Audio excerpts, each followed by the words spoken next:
तो आखिरकार दोस्तों एग्जिट पोल के नतीजों ने हरियाणा में कांग्रेस को हरी झंडी दिखा दी है। कांग्रेस आला कमान के लिए सबसे बड़ा सवाल मुख्यमंत्री पद को लेकर है कि चुनाव जीतने पर किसके सिर पर जीत का सेहरा पहनाया जाए, यानी कि सीएम की कुर्सी। चुनाव से पहले देखा जा रहा था कि इसी मामले को लेकर कुमारी शैलजा और हुड्डा के बीच तनातनी चल रही थी, लेकिन अब खुद खुलकर कांग्रेस सांसद कुमारी शैलजा ने मुख्यमंत्री पद को लेकर कहा है कि मैं मुख्यमंत्री पद को लेकर किसी भी प्रकार का कोई दावा नहीं करने वाली, हालांकि मैं इस रेस में हूं। दरअसल हरियाणा कांग्रेस में मुख्यमंत्री पद को लेकर दावेदारी पहले से ही शुरू हो गई थी।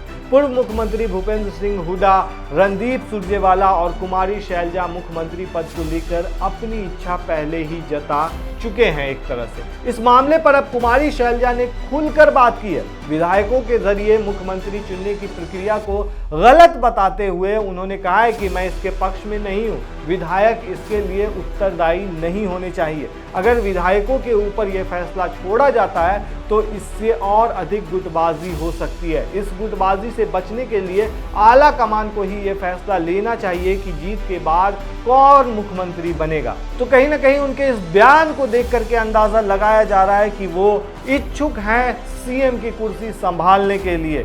कांग्रेस सांसद ने ये तक कहा कि कुमारी शैलजा ने ये तक कहा कि हरियाणा मुझे एक मौका दे सकता है, मुझे हरियाणा के सभी वर्गों का समर्थन हासिल है, मुझे दलितों का भी समर्थन हासिल है। मुझे लगता है कि हमें एक वर्ग के प्रभुत्व की तरफ नहीं जाना चाहिए, वो अलग थलग पड़ जाता है। उन्होंने कहा कि मुझे लगता है कि राष्ट्रीय पार्टी को चीज़ों के प्रति अपना एक राजनीतिक दृष्टिकोण रखना चाहिए। किसी पद पर लोगों को चुनते समय हमें ये ध्यान रखना चाहिए कि हम जनता को क्या दिखाना चाहते हैं या हम क्या करना चाहते हैं। इसके अलावा आला कमान के शब्द अंतिम होते हैं, वो जो फैसला लेंगे वो हम सभी को मंजूर होगा। उनके इन शब्द के बाद से कयास लगाए जा रहे हैं कि वो सीएम पद की दावेदारी ठोक सकती हैं रिजल्ट आने के बाद। उन्होंने ये भी कहा है कि हरियाणा के मुख्यमंत्री के पद को लेकर किसी भी तरह का कोई दावा पेश नहीं करेंगे। हालांकि उन्होंने ये बात कही है, सभी को इस तरह की मानसिकता से दूर रहना चाहिए कि पद के लिए लोग दावा करते हैं। उन्होंने कहा कि इस पद के लिए हमारे पास वरिष्ठता का एक स्तर है, जो जमीन पर कड़ी मेहनत करते हैं और पार्टी के लिए प्रतिबद्ध हैं। ऐसे लोगों पर विचार किया जाना चाहिए।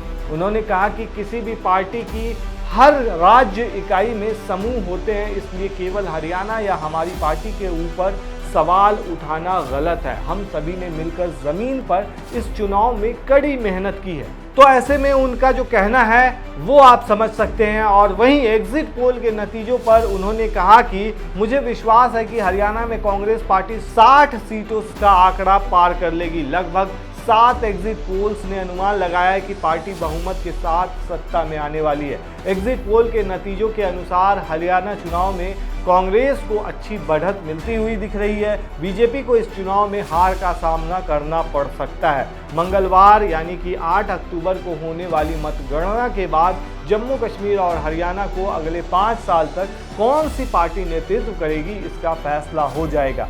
आपको क्या लगता है दोस्तों, अगर कांग्रेस की सरकार बनती है तो सीएम का पद किसे मिलने जा रहा है? आप हमें कमेंट में जरूर बताएं। शुक्रिया।